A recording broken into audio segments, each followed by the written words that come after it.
বান্ধবীকে পাত্রপক্ষের সামনে নিয়ে যাওয়ার পর যখন তারা জানালো তারা ইতিকে না আমাকে পছন্দ করেছে, তখন ঠিক কতটা খারাপ লেগেছে বোঝাতে পারবো না। ইতির মা বাবা মুখে কিছু না বললেও তাদের চেহারা দেখে বোঝাই যাচ্ছে তারা অনেকটা বিরক্ত আমার উপর। ইতির আর কোনো ভাই বোন নেই, এমনকি এই শহরে ওর পাশে থাকার মতো আত্মীয় নেই আমি ছাড়া। তাই ছেলেপক্ষ আসার দিনও আমাকে থাকতে হয়েছে ওর সাথে। পড়াশোনা শেষ না করা অবধি বিয়ে করবে না ইতি, কিন্তু আঙ্কেল আন্টি ভালো পাত্র পেলে বিয়ে দিয়ে ফরজ কাজ আদায় করতে চান। ঘটনার এক সপ্তাহ পর ওই পাত্রপক্ষ আমাদের বাড়িতে আসেন। এই মুহূর্তে ওনাদের কি বলা উচিত ঠিক বুঝতে পারছি না। মা বাবা দুজনই রাজি। রাজি না হওয়ার কোনো কারণ নেই। ছেলে ভালো, ভালো জব করে, পরিবার ভালো। আমাদের মতো নিম্ন মধ্যবিত্ত পরিবারের জন্য এমন পাত্র সোনায় সোহাগা স্বরূপ। আমি বিয়েতে অমত করলাম, কারণস্বরূপ মাকে সব বুঝিয়ে বললাম। মা সব শুনে বললেন, এরকম হয় এটা এমন কিছু না, যার ভাগ্য যেখানে লেখা থাকে তাকে সেখানেই যেতে হবে। বিয়ের কথাটা ইতির কান অবধি পৌঁছতে সময় লাগেনি। আমি নিজেই ফোন করে সব বললাম। ইতি একটানা অনেকক্ষণ হেসে বলল, এটা নিয়ে এত মাথা ব্যথার কী আছে? বিয়ের প্রস্তাব যে কারোর জন্যই আসতে পারে, এমন তো না যে আমাকে বিয়ে করে তোকে আবার বিয়ের কথা বলছে। পাগলি, রাজি হয়ে যা, এত ভাবার কি আছে? চিন্তা করিস না, হ্যাঁ বলে দে। বাবা শিক্ষকতা থেকে অবসর নিয়েছেন বেশ কয়েক বছর হলো। এদিকে ভাইয়া পড়াশোনা শেষ করেছেন মাত্র, চাকরি পাচ্ছেন না। এদিক সেদিক ছোটাছুটি, মনে হচ্ছে যেন সোনার হরিণের পেছনে ছুটছেন। একাডেমিক রেজাল্ট ভালো, চাকরি পরীক্ষাও ভালো হয়, তবে কেন জানি শেষ পর্যন্ত আর চাকরিটা হয় না। পরিবারের সব দিক দিয়ে কেমন জানি অস্থিরতা বিরাজ করছিল। মা বাবার জোরাজোরিতে রাজি হয়ে গেলাম শেষ পর্যন্ত। ছেলেপক্ষের কোনো দাবি ছিল না। 15 দিনের মধ্যে বিয়েটা হয়ে যায় আমার। বিয়ের দিন রাতে আদিব মানে আমার স্বামী যখন কিছু ঘটনা বলল, আমি তখন হাঁ করে তাকিয়েছিলাম তার দিকে। ওরা ইতিকে দেখতে যায় ঠিকই, কিন্তু কাকে পছন্দ করতে হবে সেটা আগে থেকেই ঠিক করা ছিল। মানে পুরো বিষয়টা বুঝতে আমার অনেকক্ষণ সময় লাগলো। ওরা ইতিকে দেখতে যাওয়ার আগের দিন ইতির ফেসবুক আইডি থেকে আদিবের কাছে মেসেজ রিকোয়েস্ট যায়। সে যেভাবেই হোক আদিবকে অনলাইনে খুঁজে বের করে এবং বলে যে আদিব যেন ইতিকে পছন্দ না করে আমাকে করে। অবশ্য সেটা বলেছে যে এটা তার সম্পূর্ণ নিজের ব্যাপার। যদি আদিবের আমাকে ভালো লাগে তাহলে সে একথা এগোবে, না লাগলে নাই। তবে ইতিকে পছন্দ করা যাবে না, সে বিয়েতে রাজি না। যেহেতু আমি আর ইতি কেউ কারো থেকে খুব বেশি সুন্দরী এমন না, দুজন প্রায় সমান। তবে ভালো কথা হলো শেষ পর্যন্ত আদিব আমাকে পছন্দ করে আর বাকি সব কিছু এগিয়ে নেয়। এর জন্য নাকি ইতি আদিবের সাথে দেখা করে ধন্যবাদ দিয়ে টিটও নিয়েছে এবং এই ইতিদের বাড়িতে পাত্রপক্ষের দেখা ইতিকে নয় বরং আমাকে দেখার আয়োজন ছিল। তা ভাবতেই আমি অবাক হয়ে যাই। এই জন্য ইতি জোর করে সেদিন ওর সাথে আমাকে নিয়ে যায় মেহমানদের সামনে। রেডি হওয়ার সময় আমাকে লিপস্টিক এটা সেটা লাগাতে বলে, চুলটা ঠিক করে বাঁধতে বলেছিল। আমি অবশ্য তখন মজা করে বলেছিলাম, ছেলে তোকে দেখতে আসবে, আমাকে না, আমার এত সাজের কি আছে। সেও হাসতে হাসতে বলেছিল, কাকে দেখতে আসছে কে জানে, তাছাড়া আমার বান্ধবী আমার সাথে অগোছালোভাবে যাবে, সবাই কি ভাববে। মেয়েটার বান্ধবী এমন, কেন মেয়েটাও হয়তো তার বান্ধবীর মতো। বলেই হু হু করে হেসে উঠেছিল। ওর মজা করা অভ্যাস আছে, আর সেটা মজা ভেবেই আমি এত পাত্তা দেইনি। তবে এমনটা কেন করলো আমি বুঝলাম না। এভাবে আমার বিয়ের 6 মাস চলে গেল। অনার্স ফাইনাল পরীক্ষা শেষ হয়েছে 2 মাস হলো। বিয়ের চাপে পড়ালেখা জানলা দিয়ে পাল্লায় পাল্লায় অবস্থা ছিল, কিন্তু পালাতে দিলাম না। আদিবের সাহায্য বেশ ভালো প্রিপারেশন নিয়ে পরীক্ষা দিলাম। ইতির সাথে আগের মতোই যোগাযোগ আছে, কিন্তু এই ঘটনা নিয়ে আলোচনা করতে ইচ্ছে হয় না। তবে জানতে ইচ্ছে করে এমনটা কেন করলো আর সব কিছু লুকালো কেন আমার কাছে। বাবার বাড়িতে 2 দিন থাকার জন্য এসেছি। দুপুরে খাওয়া শেষে বিছানা হেলান দিতে দেখে ফোনটা বেজে উঠল। নাম্বারটা পরিচিত, তবে এতদিন পর এই নাম্বার থেকে কল অনেকটা অস্বস্তিতে পড়ে গেলাম। এটা আন্টির নাম্বার, মানে ইতির আম্মুর নাম্বার। পাত্রপক্ষের ওই ঘটনার পর কেন জানি নীরবে একটা দূরত্ব বেড়ে গেছে। আগে যেমনটা খোঁজ নিতেন, ইতির মতো আমাকে মেয়ে ভেবে আদর করতে, তা অনেকটা কমে গেছে বললেই চলে। অনেকটা নীরব অভিমান হয়তো আমার উপর, কিন্তু এখানে আমার কি দোষ? বরং পুরো ঘটনা জানলে তো উনি আরও অবাক হবেন। এসব ভাবতে ভাবতে কলটা ধরলাম। সালাম দিয়ে কুশলাদি জিজ্ঞেস করতে বললেন, বিয়ে হয়ে গেছে বলে কি পর হয়ে গেছো? মেয়ে একবারও আসেনি, আর ফোন দিয়েও কথা বলো না, এতটা পর করে দিলে এই আন্টিকে? কথাটা শুনে কেমন জানি খারাপই লাগছিল। আসলে তা না, আমি লজ্জা আর কিছু অপমানে ওনাদের সাথে আগের মতো যোগাযোগ করতে সাহস পাইনি। 2-4 মিনিট স্বাভাবিকভাবে কথাবার্তা বলার পর বললেন, ইতির জন্য ভালো একটা সম্বন্ধ এসেছে, কিন্তু ইতি কিছুতেই রাজি হচ্ছে না। সে এখন বিয়ে করবে না, আর কেন করবে না সেটাও পরিষ্কার করে কিছু বলেনি। শুধু বলেছে সে আগে নিজে কিছু একটা করবে, তারপর। আচ্ছা মা, বলো তো, আমাদের কি কোনো কিছু কম আছে যে ওকে কিছু একটা করতেই হবে? আর ছেলে দেশের বাহিরে সেটেল, খুব ভালো জব আছে, বিয়ের পর ইতিকেও সেখানে নিয়ে যাবে। সেখানে বিয়ে না হয় সে তার পছন্দ মতো কিছু করবে। তুমি তো তোমার আঙ্কেলকে চেনো, মেয়েদের এসব চাকরি টাকরি একদমই পছন্দ করেন না। জানো তো আমাদের পরিবার কেমন, তুমি একটু বোঝাও ওরে। আমি ওনাকে বুঝিয়ে ফোনটা রেখে দিলাম। ইতিকে ফোন দিয়ে বললাম বিকেলে দেখা করতে। ও এমন করছে কেন? কাউকে পছন্দ করে, কাউকে ভালোবাসে? এমন কিছু তো কোনো দিন বলেনি। পরিবারকে না বলুক, আমাকে তো বলতে পারে। এরকম হাজার হাজার কথা মাথায় ঘুরপাক খাচ্ছে। তখনই আদিপ কল দিল। কল ধরতেই কিছুক্ষণ আগের সব কথা বললাম ওকে। সে হেসে হেসে বলল, দেখো তোমার বান্ধবী কোথায় লুকিয়ে লুকিয়ে জল খাচ্ছে। কিছুক্ষণ কথা বলার পর রেখে দিলাম। বিকেলে ইতির সাথে দেখা হলো। এইসব জিজ্ঞেস করতেই একদম চুপ হয়ে গেল, কোনো কথা বলে না। শেষ পর্যন্ত বললাম, আদিবের সাথে আমার বিয়েটা তুই দিয়েছিস, সেটা আমি জানি। এবার বল কেন এমন করেছিস? ইতি বলল, সে এমনি এসব করেছে, আমার ভালোর জন্য। আমার পরিবারের কথা জানে সব, তাই এমন করেছে। আমিও বললাম, দেখ এত ঢং করবি না, আমি বুঝি। বল তোর সমস্যা কোথায়? পছন্দ করিস কাউকে? তখনই সে চিৎকার দিয়ে ওঠে, আরে আমি কি মানুষ না? আমার কি কিছু একটা করার ইচ্ছা থাকতে পারে না? আমার পরিবার ছোট থেকে আমাকে সব কিছু থেকে দূরে রেখেছে। তুই জানিস আমার বাবা কতটা কনজারভেটিভ মানুষ। আমি নিজের জন্য নিজে কিছু করতে চাই, চাকরি তো করতে দেবে না। আমি স্কলারশিপ নিয়ে দেশের বাইরে চলে যাব, আমার নিজের মতো থাকবো, এরপর এসব ভাববো। আর পছন্দ, তুই মনে করিস আমার বাবা এসব মেনে নেবে? একমাত্র মেয়ের মুখও দেখবে না কোনো দিন, বলেই কান্না করতে লাগলো। কিন্তু এই কান্নাটা কেন জানি ওর বলা কথাগুলোর সাথে মিলছে না। এসবের জন্য এরকম কান্না কোনো মেয়েই কাঁদে না। ইতি অন্তর্মুখী স্বভাবের, তবে আমার কাছে সব বলতো একসময়, কিন্তু এখন? এত কান্নার মাঝে ওর ফোনে কল আসলো। ফোনের দিকে উকি মারতেই সে ফোনটা নিয়ে একটু দূরে চলে গেল। এমন কে কল দিল যে এখানে দাঁড়িয়ে কথা বলতে পারলো না ইতি? ওই দিন অনেক বুঝেও কাজ হলো না। সে বিয়ে করবে না, নাছোড় বান্দা। তবে ওর বাবা খুব কড়া, আর কোনো নামূলক জবাব গ্রাহ্য করবে না।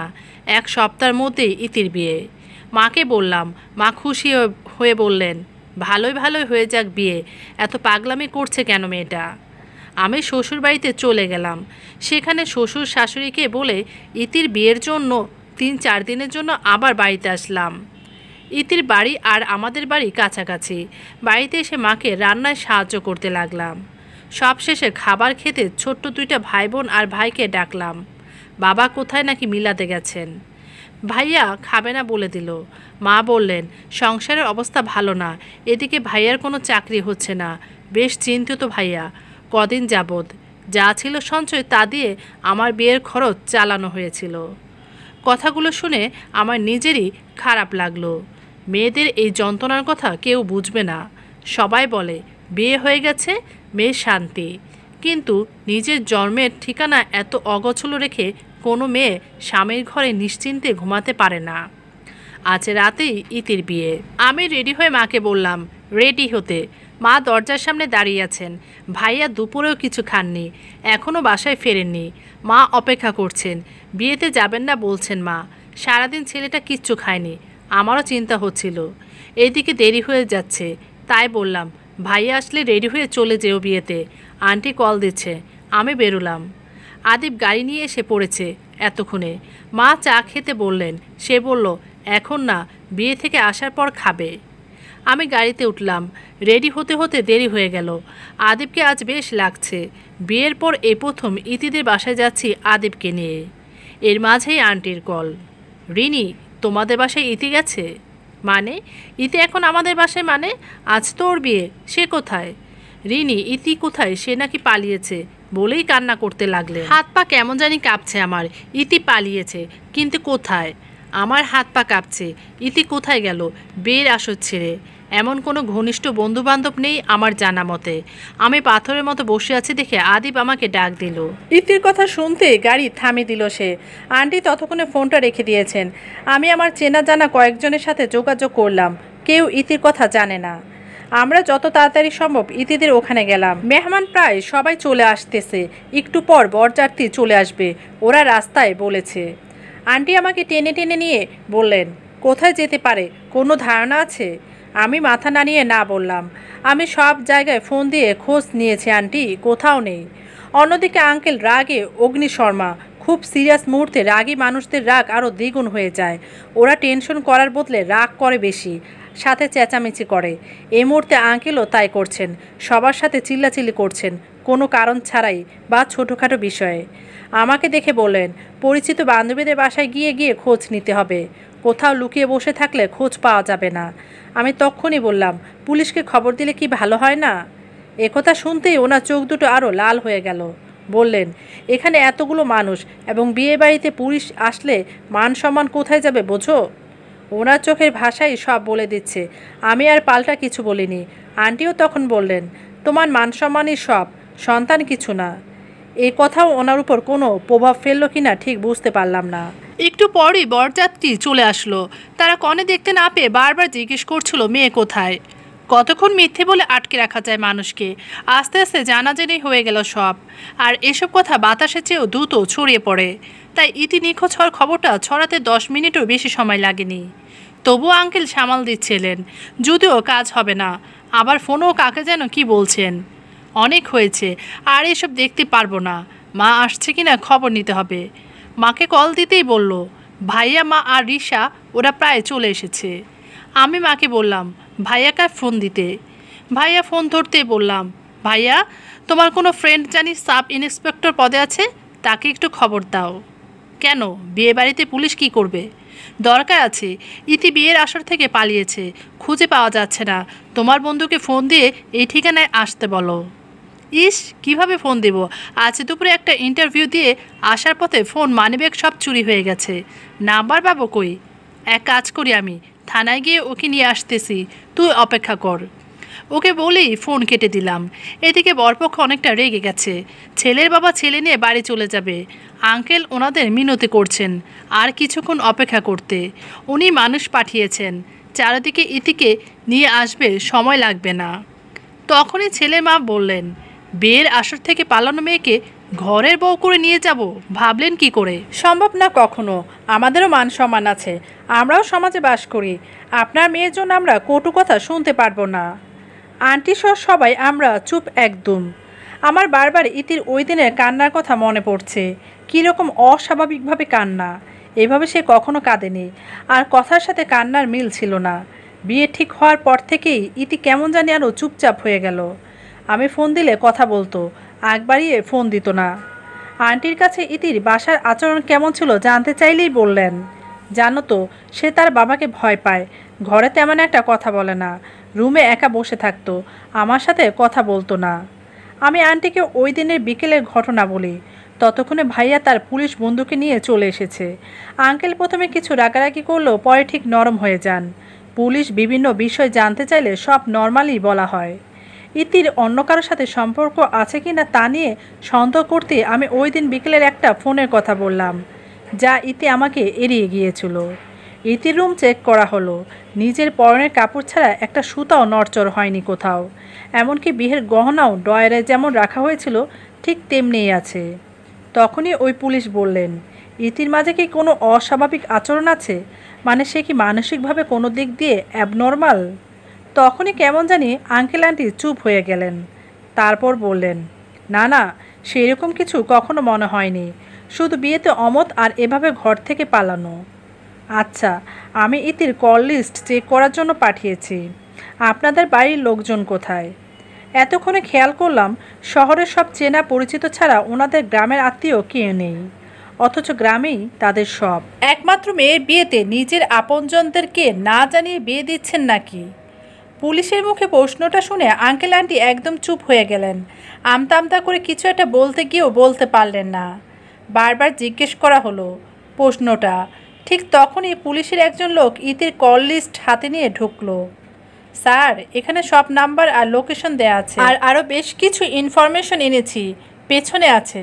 ভাইয়ার বন্ধু লিস্টটা হাতে নিয়ে বললেন, কোনো একটা অপরিচিত নাম্বার থেকে রিনির কাছে কল এসেছে এবং রিনু বেশ কয়েকবার কল দিয়েছে। ভালো করে চেক করে আবার বললেন, যে নাম্বার থেকে ইদানিং বেশি কল আদান প্রদান হয়েছে তা কিন্তু গত 4 মাস আগে ছিল না, এই কয়েক মাস ধরেই আনাগোনা বেশি। তারপর আবার জিজ্ঞেস করলেন, আপনাদের গ্রামের বাড়ি থেকে কি সম্পর্ক বিচ্ছিন্ন?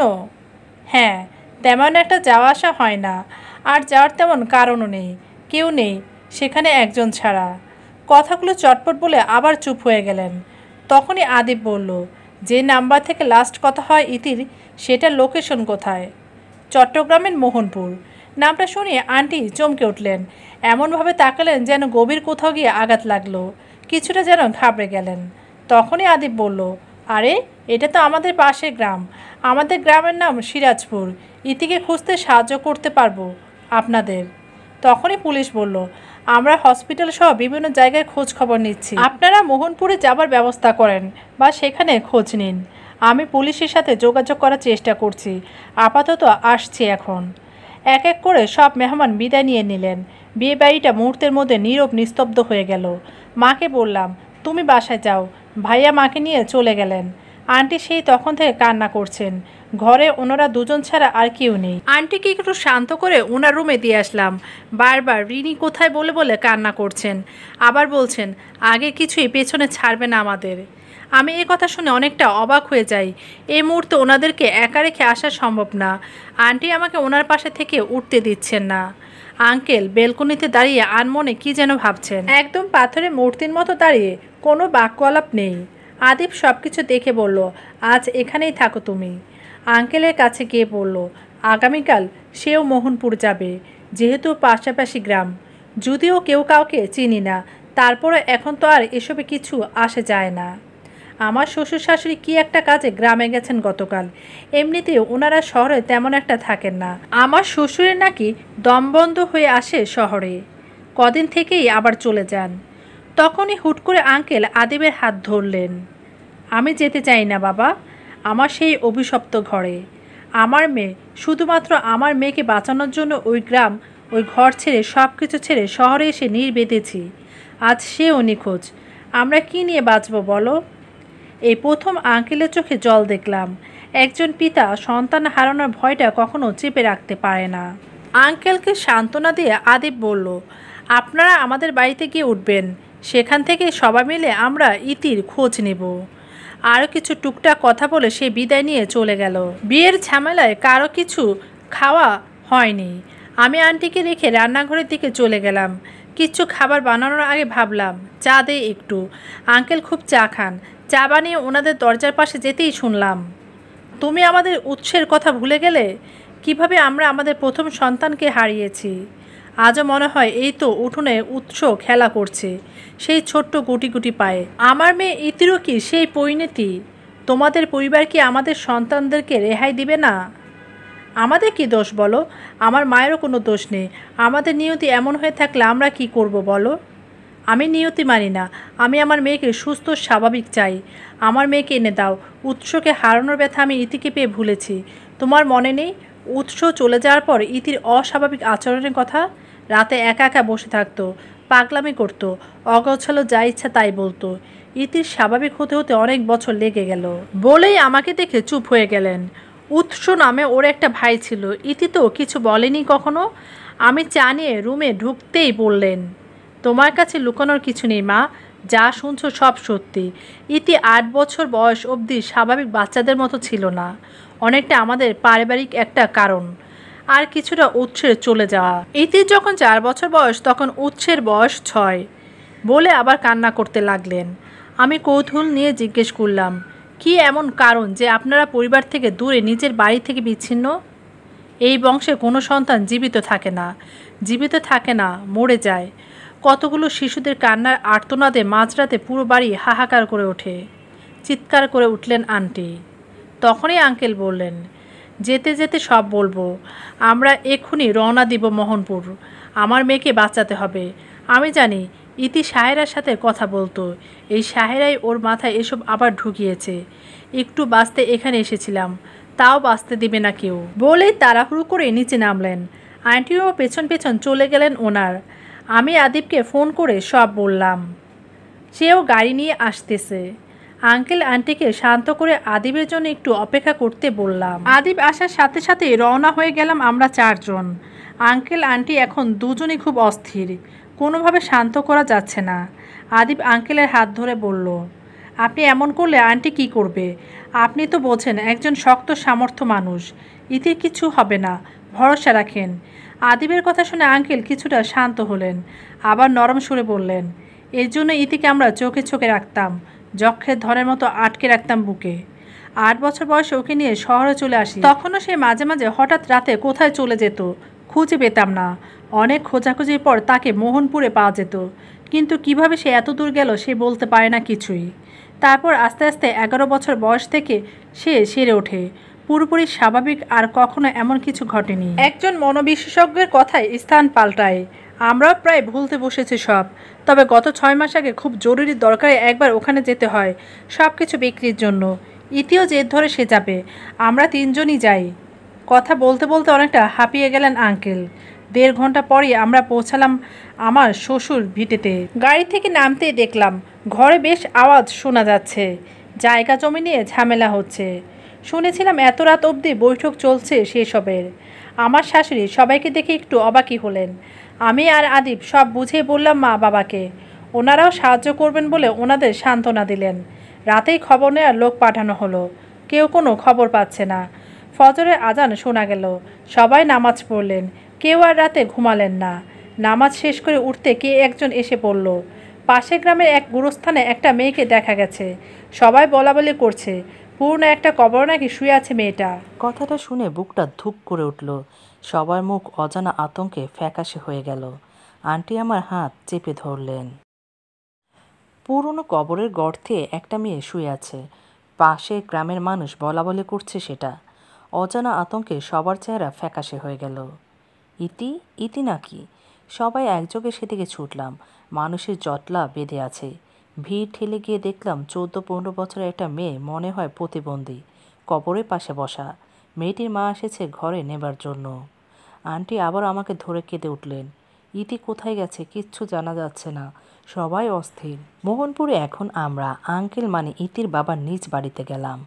আঙ্কেল সেখানে গিয়েই চেঁচামেচি শুরু করলেন। একজন 45-46 বছরের মহিলা একা পুরো বাড়িতে একা। সাহেরা, তুমি আমার মেয়েকে এদিকে দেখেছো? আমি জানি। তুমি ফোন করো ইতির কাছে। আমাদের একটাই সন্তান, তাকে নিয়ে তো বাঁচতে দাও। কি বলছেন ভাইজান এসব? আমি কি করেছি? আমার সন্তান নেই। আমি জানি সন্তান কি ধন। আপনি যখন কয়েক মাস আগে ইতিকে নিয়ে আসেন, মাত্র 1 দিনের জন্য মেয়েটা এমনভাবে আমার সাথে মিশেছে যেন সে আমাকে কতকাল ধরে চেনে। যাওয়ার সময় সে নিজে আমার নাম্বার নেয়, আর ইতি আগ বাড়িয়ে ফোন দিয়ে খোঁজখবর নেওয়া শুরু করে। আমিও সন্তানহারা মা, কেন জানি মেয়েটার মায়ায় পড়ে গেলাম। এরপর হয়তো রোজ বা 2-1 দিন পরপর খোঁজ নেওয়া শুরু করলাম। জানেন তো, 2 জন সন্তান হারিয়ে আজ আমি একা। বলেই মহিলাটি কেঁদে উঠলেন। পরিচয় জানতে পারলাম উনি আঙ্কেলের ছোট ভাইয়ের স্ত্রী। স্বামী বেঁচে নেই, সন্তান নেই, গরিব ঘরের মেয়ে, বাপের ভিটেও নেই, তাই একা একা পড়ে আছেন এখানে। তাহলে আমার মেয়ে কোথায়? বলে আঙ্কেল কাতর সুরে ভেঙে পড়লেন। আমি তখনই বললাম, আঙ্কেল, আপনাদের পরিবারে কি এমন রহস্য যে একদম সব কিছু শূন্য হয়ে আছে? রিনি, অনেক পুরনো কথা সেগুলো। আমাদের বংশ নাকি জমিদার বংশ ছিল। আমরা শুধু এই নামডাক ছাড়া আর এই বাড়ি ছাড়া তেমন কিছুই পাইনি। তবে আমার বাবা মানে ইতি দাদা অবশিষ্ট যে একটু সম্পত্তি পেয়েছিলেন তা তিনি দুহাতে উড়িয়ে উচ্ছৃঙ্খল জীবনযাপনে শেষ করে দেন। ওনার আচার আচরণে লাগাম টানতে পারত না কেউ। দাদার একমাত্র সন্তান তিনি। বাবার এমন জীবন শুধরাতে আমার মাকে এ ঘরে বিয়ে দিয়ে আনা হয়। সবাই যেমন মনে করে বিয়ে দিলে যদি ঠিক হয়। কিন্তু না, কোনো পরিবর্তন আসলো না, বরং বেড়ে গেল। তার সাথে আরও নতুন কিছু পাগলামিও যোগ হলো, মানসিক পাগলামি। সবচেয়ে কষ্টের জিনিস হলো আমার মায়ের কোনো সন্তানকে উনি জীবিত রাখেননি, জন্মের 2 দিনের এর মধ্যে মেরে ফেলতেন, হত্যা করতেন। কি অস্বাভাবিক আর নির্মম! বলেই আঙ্কেল কেঁদে উঠলেন। আবার বলতে লাগলেন, একে একে 4টা সন্তানের মৃত্যু। এইসব দেখে আমার মাও অনেকটা অস্বাভাবিক হয়ে গেছিলেন। গ্রামে এসব ছড়িয়ে পড়ল, কেউ ভয়ে আসতো না আমাদের বাসায়। কেমন জানি গা ছমছম একটা বাতাস। এ বাড়িতে 4টা নিষ্পাপ শিশুর হত্যা। মা বাবার সাথে নাকি কথা বলা কিংবা একসাথে চলাফেরা বন্ধ করে দিলেন, কিন্তু দাদার জন্য বাড়ি ছাড়তে পারেনি। প্রতি রাতে শোনা যেত শিশুর কান্না। তবে বাবার মৃত্যু স্বাভাবিক ছিল না মোটেও। বাবার অস্বাভাবিক মৃত্যুতে বাড়িটি আর অন্ধকার হয়ে গেল। মৃত্যুর আগে বেশ রোগে ভুগেছিলেন। মা তখনও বাবার যত্ন কমতি করেননি। বাবা মারা যাওয়ার পর আমি হই। বাবা মরার সময় আমি তখন 3 মাসের পেটে। সব কিছুই মায়ের মুখে শোনা। পুরো বাড়ি একা। দাদাও মারা যান। আমি আর মা শুধু তখনই রাকিবকে মা দত্তক নেন। একজন মানুষ বাড়ল, আমার সঙ্গীও হলো, তবে আমি কখনো তাকে সৎ ভাইয়ের চোখে দেখিনি। বড় হয়ে যখন আমরা বিয়ে শাদী করলাম তখন কথা বলার মাঝখানে আদিব এসে ঘরে ঢুকলো। বলল, থানায় গিয়ে যোগাযোগ করে এসেছে, ওরা সব দিকে খোঁজ নিচ্ছে, আর গ্রামে কিছু লোককেও খোঁজখবর নেওয়ার জন্য পাঠিয়ে দেওয়া হয়েছে। কথাটা শেষ করে আদিব অনেকটা বিরক্তি নিয়ে বলল, বাবাকে, মানে আমার শ্বশুরকে। বাবা, কতবার বলেছি আমার এখানে কিচ্ছু লাগবে না। আল্লাহ আমাকে যা দিয়েছেন তা দিয়ে পুরো পরিবারে ভরণপোষণ করার সামর্থ্য আমার আছে। তুমি আর মা ছাড়া আর কিচ্ছু দরকার নেই আমার। বাদ দাও না, এখানে সব দেখো। এদিকে আসার পথে সুজনরা আমাকে শাসিয়ে গেল। বলেই সে নীরব হয়ে গেল। আমার হক আমি নেব না, তা কী করে হয়? কী নিয়ে সমস্যা হচ্ছে আপনাদের? আমরা এসে আরও ঝামেলায় ফেলে দিলাম আপনাকে। না না, কী যে বলেন আপনি, ওসব কিছু না। আপনি আপনার কথা শেষ করেন, আমি পরে বলছি। আঙ্কেল আবার বলতে শুরু করলেন, হ্যাঁ, যখন আমরা বিয়ের উপযুক্ত এবং বিয়ে করি তখন থেকে শুরু হয় অনাচার। প্রথম কদিন ভালোই কাটে, কিন্তু ইতির মা যখন সন্তান সম্ভবা হলো তখন শুরু সব। পরপর 2বার মৃত বাচ্চা জন্ম দিল ইতির মা। ডাক্তার দেখালাম, কোনো সমস্যা নেই, শরীরে অজানার কারণে এমন হচ্ছে। ডাক্তারিতে কাজ হলো না। বিভিন্ন জনের কথায় কবিরাজ হুজুরদের কাছে গেলাম, কারণ আমার পরিবারের আগের ঘটনাগুলো আমি জানি। ওনাদের পরামর্শ মোতাবেক ইতির মা 3য়বার সুস্থ সন্তানের জন্ম দেন। আমাদের প্রথম সন্তান উৎসের নাম শুনতে আন্টি আবার কেঁদে উঠলেন, কিন্তু সেও 6 বছর বয়সে। আন্টি আঙ্কেল দুজনই অসহায়ের মতো কাঁদতে লাগলেন। 2 দিনের ঘূর্ণিঝড়ে সব কিছু লণ্ডভণ্ড করে দেয়। ইতি তখন 3.5 কি 4 বছরের। উৎস বিকেলে উঠোনে খেলছিল, ইতির মা গোসলে। হুট করে ঝড়ে কি থেকে কি হয়ে গেল। ইতি তখন ঘরে ঘুমিয়েছিল। পুরো ঘরে সব কিছু উড়িয়ে নিয়ে যায়। আমি কোনোরকম বাজার থেকে বাড়ি ফিরি, কিন্তু উৎসকে কোথাও খুঁজে পাইনি। তার সাথে ছিল আরও 2 জন, তারা 3 জনই নিখোঁজ হয়ে যায়। ঝড়ে অনেক মানুষ মারা যায়, অনেক ক্ষয়ক্ষতি হয়। তারপর আমি উৎসকে খুঁজতে কোনো ত্রুটি রাখিনি। এরপর থেকে ইতির মাঝে অস্বাভাবিকতা শুরু হয় ঘরে নতুন করে উৎপাত। ইতিমধ্যে রাকিবও বিয়ে করে, তারও প্রথম সন্তান মৃত হয়। 4-5 দিন পর আমরা একটা লাশ পাই। মৃতদেহটা ফুলে গেছে, বেলুনের মতো, মুখের কোনো চিহ্ন নেই। তবু অনুমানে চিনলাম এটা উৎসের মৃতদেহ। ও বয়সের তুলনায় একটু বড়সড়, হাত পা লম্বা লম্বা, ব্যাস এতটুকুই। তারপরও আমরা ওই বাড়িতে থাকি। ইতিকে নিয়ে এদিক সেদিক দৌড়, যাতে আগের মতো স্বাভাবিক হয় মেয়েটা। এরই মাঝে আমরা যা সম্পত্তি আছে তা সমান করে 2 ভাগ করি। সৎ ভাই বলে কখনো দূরে সরাইনি সম্পত্তিতে। রাকিব আর আমার সমান সমান সব কিছুই। এর 6 মাস পর হুট করে এক রাতে রাকিব মারা যায়। কোনো রোগ বা অসুস্থতা ছাড়াই মারা যায় ভাইটা আমার। সন্তান হারানো এক শোক। মা চলে গেছেন বহু আগে। ছোট থেকে যার সাথে আমার বেড়ে ওঠা সেই ভাইকে হারিয়ে যেন আমি একদম পাথর হয়ে গেলাম। বারবার রাকিবের চেহারাটা চোখে ভাসত। কখনো আমার সাথে উঁচু গলায় কথা বলেনি। ছোট্ট থেকে মারা যাওয়ার আগ অবধি মনে পড়ে না সে আমাকে রেখে একা কোনো ভাত খেয়েছে। আমি আসলে একসাথে খেত। এরপর আর এ বাড়িতে থাকা চলে না, ছেড়ে দিলাম সব। আমি ইতি আর আমার স্ত্রী চলে গেলাম দূরে। সায়রাকেও বলা হয় আমাদের সাথে আসতে, কিন্তু সে আসেনি, সে এখানেই পড়ে রইল। এরপরে সব তো বললাম। আঙ্কেল যেন জীবনের চরম মুহূর্তে হতাশায় ডুবে আছেন। পুরনো পাপের হিসাবগুলো যেন এখন কড়াই গণ্ডায় শোধ হচ্ছে। আচ্ছা, এখানে ওনাদের কি দোষ? বা আঙ্কেলের মায়েরও তো দোষ নেই, তবু নিষ্পাপ আত্মার হত্যা, নীরব আর্তনাদের কিছু শোধ নিচ্ছে এখনও। তখনই ঘরের পরিবেশ পাল্টাতে আমার শ্বশুর বললেন, এই দেখুন, আপনার সৎ ভাই হওয়া সত্ত্বেও আপনাদের মাঝে কত মিল মহব্বত, কিন্তু আমাদের দেখুন, আমার আপন ভাইরা আমাকে সব কিছু থেকে বঞ্চিত করতে চায়। আদিবকে আমার ছেলেকে কিছুর ভাগিদার হতে দেবে না। এটা কি হয় বলেন? মানে আপনার সম্পত্তি আপনার ছেলে পাবে, এটা নিয়ম, এটাই আইন। সেখানে ওরা বাধা দেওয়ার কে? তখনই বাবার মুখটা অন্ধকার হয়ে গেল। নীরবে বললেন, আদিব আমার সন্তান না, কুড়িয়ে পাওয়া ধন আমার। আমাদের বিবাহিত জীবনে 10 বছর পার হলেও আমরা সন্তানের মুখ দেখিনি। অনেকে আমার স্ত্রীকে দোষ দিলেও আমি কিছু বলতাম না। সব আল্লাহর ইচ্ছা। অনেকে বলেছে বিয়ে করতে, কইনি, মন সায় দেয়নি। একমাত্র সন্তান না হওয়ার কারণে এমন একটা সিদ্ধান্ত নিব মানতে পারিনি। তাছাড়া অন্য কোনো দোষ ত্রুটি নেই আমার স্ত্রীতে। অত্যন্ত পরহেজগার একজন মানুষে।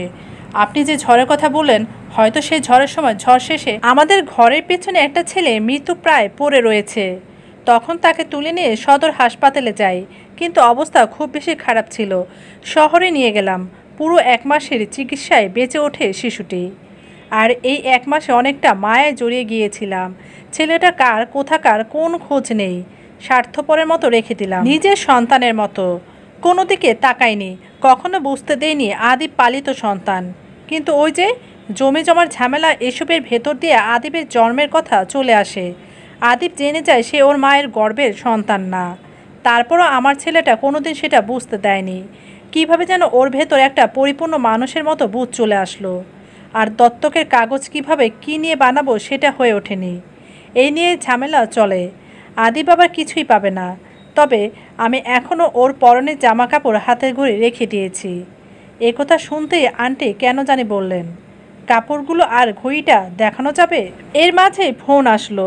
পুলিশ একটা দিঘিতে ডুবন্ত মেয়েকে উদ্ধার করেছে, সেখানে যেতে হবে। সবাই বসা থেকে উঠে পড়ল।